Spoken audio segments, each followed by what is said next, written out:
So I'm going to back up a little bit because I'm going to try to get me and Phoebe in this shot at some point. So here's what I'm thinking. Phoebe's jumping and nipping on people, I believe, is a response to pressure that she feels that makes her feel uncertain about what she should do. By pressure, what I mean is, you're familiar, and I think we've talked about, there are different kinds of pressure you can put on a dog. You can pull a little bit and put leash pressure on their neck. You can walk up and crowd them and put spatial pressure by stepping into them and into their space. All kinds of different pressures. The tapping of the remote is a form of pressure. So we were talking about how if somebody ignores Phoebe, she responds much better. Well, when somebody ignores Phoebe, there's no pressure on her. So let's say this is Phoebe and this is random human. She comes up to somebody who's paying her no attention. She's free to check him out, sniff him out. She can leave, she can come back, do her thing. The person who ignores doesn't pressure her. Now, in a different scenario, here she comes and you have the rando person who, oh, all dogs love me, who must have Phoebe love them. Please love me, Phoebe. Let me pet you. Let me love you. That person puts massive pressure on a dog. So Phoebe comes over. She just wants to sniff, check you out. You know, she's chill. She's cool. She's not a big, I'm going to jump in your lap when I don't know you kind of girl. But here comes this human. Love me. Please love me. That is a crap load of pressure to put on the dog.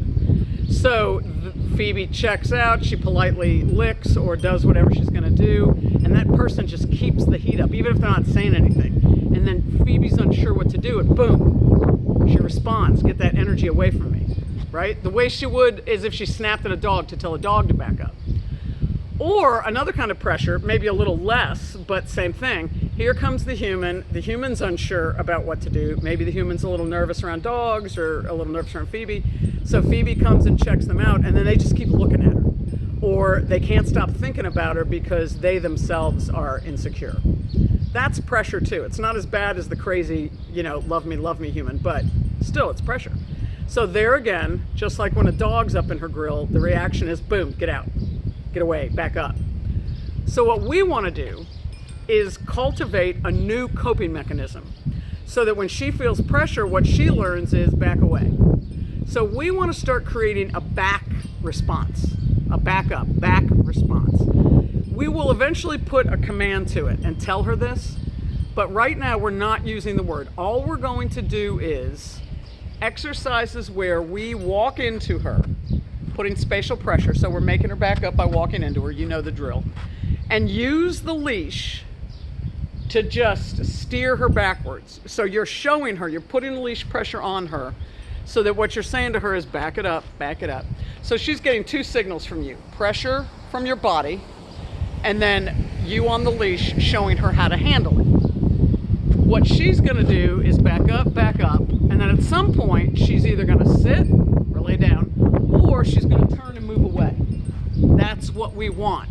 We want for her, when she goes to check some human out, if she doesn't like their vibe, makes her unsure, we want her to leave, to back away.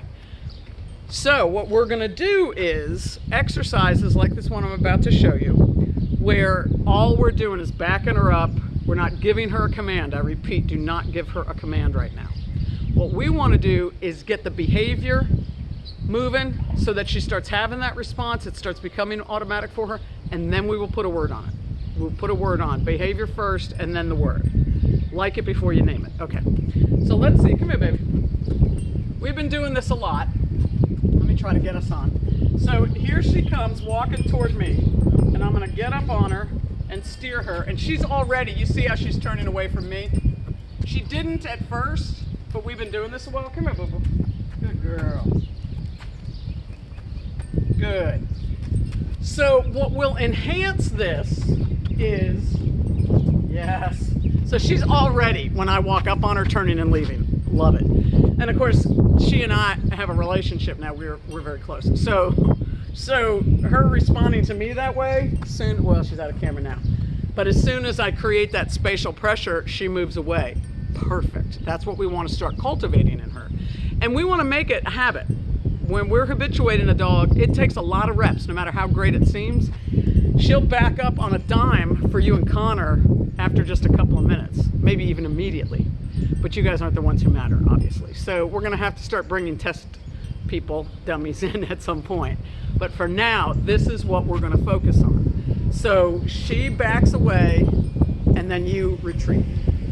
Now, here's the thing. I don't have the ability to do this because there's no place here at my house that she's determined to go to. But if you are walking her, come here, boo-boo. Let's say, come out here, let's get in the gun. Let's say that she and I are about to go outside. So the door's in front of me, right? She's probably gonna get right up to the door. And I'm gonna say, wait. She'll probably wait, she's got a good wait. But wait is not enough in this instance, right? So imagine the door's out here in front of me. This is what I want you to do. You're inside the house, you're at the door, it is open, she wants to exit. So that shifts her into a prey drive, which is excellent, that's what we want her in. And you're gonna step in front and just back her away until she retreats. Okay, let me do that again. Come here, booby. So you and I, we are inside the house, me and Phoebe. She's got her back to the door right now. So you are in the house and she wants to go outside.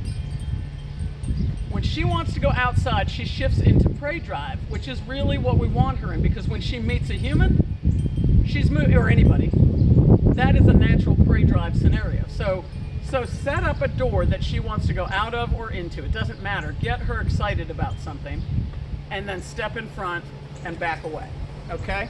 So you are not just backing away, backing her away randomly as I'm doing out here in the driveway. I came out here so that I'd have better light.